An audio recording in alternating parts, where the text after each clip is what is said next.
Welcome to lesson 2 of integration, and let's get started. So today we will be learning mostly notation and what the symbol means. So this is the notation we use for the area underneath the curve, and the way we read this is the integral between x equals to 1 to x equal to 4 of x minus 1. What does this mean? All it means is find the area between the curve y is equal to x minus 1 and the x-axis from x is 1 to x is 4. Okay, so we're finding the area underneath this curve. What does it mean for underneath this curve? What do we mean by that? We mean between the curve and the x-axis. Okay, because technically speaking, let's say you have a curve. Underneath the curve could go all the way to infinity below, right? But that's not what we mean. We mean if you have a curve, we want the area below the curve up until the x-axis only. That's really what we mean. And between 1 and 4. 1 and 4. Okay? So below the curve, above the x-axis, to the right of 1, to the left of 4. That's what this means. Now, of course, I haven't drawn the curve x minus 1, so let's have a look at that. So geometrical interpretation of that of the above is as follows. You draw the curve x minus 1, you draw the curve y equals to x minus 1. That's what this curve is, x minus 1. And then we want the area below this curve and above the x-axis, to the right of x equals to 1, to the left of x equals to 4. So we're really bounding it. We're being very precise here. We're being very precise. What area do we want? We want the area between the curve x minus 1 and the x-axis. That's vertically. And horizontally, between x equals to 1 and x equals to 4. Okay, it's very important to be precise when we do maths. Moving on, so how do we actually evaluate it? Well, if you have the area underneath the curve x minus 1, but from 1 to 4, then we want the shaded triangle. And we know how to find the area of a triangle. That's half times base times height. So we will need half base height. What is the base here? Well, base is 4 minus 1. Because, it's just 4 minus 1, which is 3 units. And the height, well, that is a point on the curve, x minus 1. And so we can just sub in 4. We just sub in 4, in other words, find f of 4, which happens to be 4 minus 1 is 3. So this is really 3. Okay, that's 3. And so what is our height? Our height is 3 as well. And area of the triangle is half times base times height, half times 3 times 3.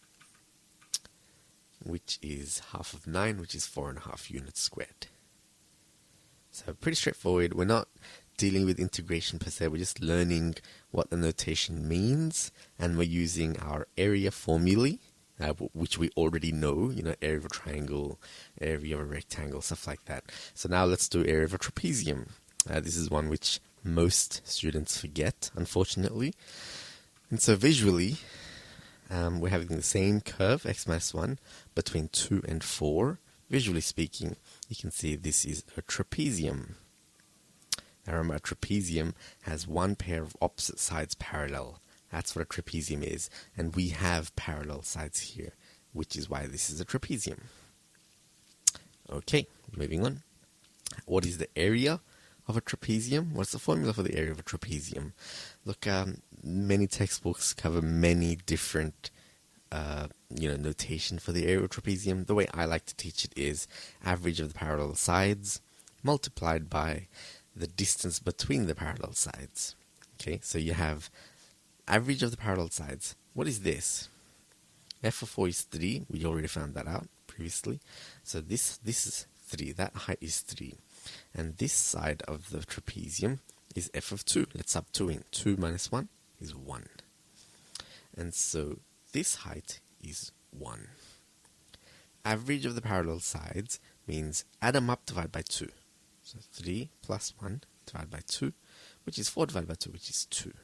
And so we have average of parallel sides happens to be 2, multiplied by the distance between them. What is the distance between them? 4 minus 2, which is 2. And so the area is 4 units squared. 4 units squared. Moving on. Now look, in this particular exercise, you'll find the area of many different shapes. So you can have rectangles such as that. So you might have integral of 3 dx between a and b. That's what that means. And obviously y equals to 3. If you graph that, you get that line there. This is 3. That's the line. That's the line they've drawn. Y is equal to 3. And yeah, so you'll have the area of a rectangle. Now you might have semicircles and circles, such as that, or even a quarter of a circle.